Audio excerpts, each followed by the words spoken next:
Hello students, कैसे हैं? पता नहीं क्यों मेरे स्टूडेंट्स हमेशा मेरे स्कूल में फर्स्ट क्लास के बाद सेकंड क्लास में इन लोगों को लग जाता है क्यों अकाउंटेंसी लिए, क्यों कॉमर्स लिए। मगर उन लोगों को पता नहीं है कि ये बहुत ही इंटरेस्टिंग एक सब्जेक्ट है जिसको हम लोग बहुत तरीके से यूज़ कर सकते हैं। मगर बच्चे तो बच्चे हैं, वो लोग क्या करेंगे? उनका कमेंट्स है मिलता रहता है, मिस हम लोग बहुत गलत किए, मिस इससे अच्छा होता आर्ट्स लेते, कॉमर्स लेते। मगर अकाउंट्स में इतने सारे भाग हैं कि आप कुछ भी हो आप कर सकते हो। हाँ, मगर थोड़ा सा उसमें क्या देना पड़ेगा, ध्यान देना पड़ेगा, तो आप अपने लाइफ में जो है इजीली आगे बढ़ सकते हो। बट अगर आप लोग ठीक से ध्यान नहीं दोगे और नहीं पढ़ोगे तो उसका दोष कॉमर्स का नहीं है, उसका दोष आपका है। ठीक है, आज हम लोग प्रोसीड करेंगे क्वालिटेटिव कैरेक्टरिस्टिक्स, मतलब एक अकाउंटेंसी के लिए क्यों हम लोग अकाउंटेंसी को प्रेफर करेंगे। एक कंपनी या एक बिजनेस नॉर्मली क्या करेगा, गुड्स को खरीदेगा, गुड्स को बेचेगा, क्रेडिटर से उधार में गुड्स परचेज करेगा या डेटर्स को उधार में माल सेल करेगा, बैंक से लोन लेगा। ये सब वो क्यों करेगा? करके वो अकाउंट्स को क्यों अप्लाई करेगा? छोटे छोटे जो दुकान होते हैं वो लोग अपने बिजनेस में कभी भी प्रॉफिट या लॉस या वो लोग टैक्स ये सब नहीं देते हैं। ये कौन देता है?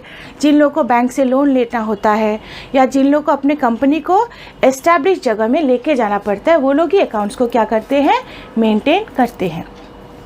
ठीक है, तो इस मेंटेनेंस के लिए वो लोग क्या करते हैं, अकाउंटेंसी को लेते हैं। अब अकाउंटेंसी में सबसे मेन पार्ट होता है डिसीजन मेकर। डिसीजन मेकर कौन होता है? एक कंपनी का मैनेजमेंट जो होता है वो डिसीजन मेकर होता है। उसको पता होता है कि हम लोग बैलेंस शीट में क्या दिखाएंगे और बैलेंस शीट में क्या नहीं दिखाएंगे। बैलेंस शीट क्या होता है ये मैं आपको नेक्स्ट क्लास में बता दूंगी। अभी सिर्फ आप इतना ही जान लीजिए कि एक बिजनेस में क्या होता है, कितना सामान मेरे पास है और कितना सामान मैंने बाहर से लिया है, ये दोनों को एक शीट में दिखाना होता है। उस शीट को हम लोग बैलेंस शीट कहते हैं। ठीक है, और ये शीट कौन बनाता है? ये शीट बनाता है अकाउंटेंसी। और इसको बनाने के लिए कौन हेल्प करता है? डिसीजन मेकर, जो मैनेजमेंट या हम लोग मैनेजमेंट के जो लोग होते हैं उनको कहते हैं। अब उसमें भी बहुत तरीके के डिविजन्स होते हैं, उसमें अभी हम लोग नहीं जाएंगे। हम लोग पढ़ेंगे क्या, जब हम लोग अकाउंटेंसी को बनाते हैं या हमने अकाउंट्स को मेंटेन किया होता है तो उसमें क्या क्या कैरेक्टरिस्टिक्स होने चाहिए।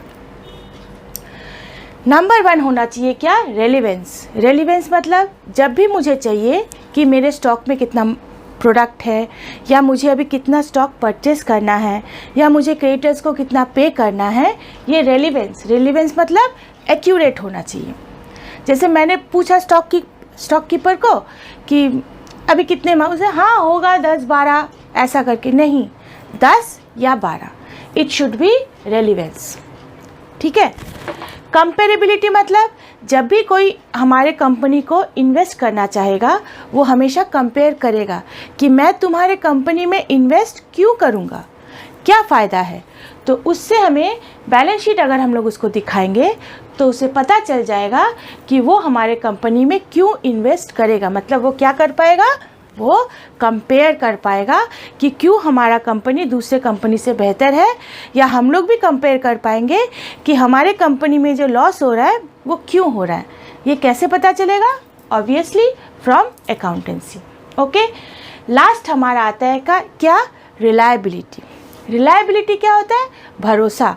हम लोग जो चीज़ दिखा रहे हैं वो सही से हमारे कंपनी के अंदर है कि नहीं, उसे हम लोग कहेंगे रिलायबिलिटी। अगर हम लोग कुछ भी दिखा देंगे, कुछ भी, मगर बाद में जाके जब वो क्रेडिटर या वो बैंक लोन जो है वो जब सर्च करने आएगा और देखेगा कि हमने अपने बैलेंस शीट में जो दिखाया वो एक्चुअली में नहीं है, तो हमारे कंपनी के गुडविल में एक ब्लैक स्पॉट पड़ जाएगा कि नहीं, ये जो कंपनी है ये क्या है, फ्रॉड है, ये रिलायबल नहीं है, इस पे हम लोग इन्वेस्ट नहीं करेंगे। तो जो लोग अगर इंटरेस्टेड होके भी आएंगे कि हमारे कंपनी में इन्वेस्ट करने के लिए, वो लोग चले जाएंगे।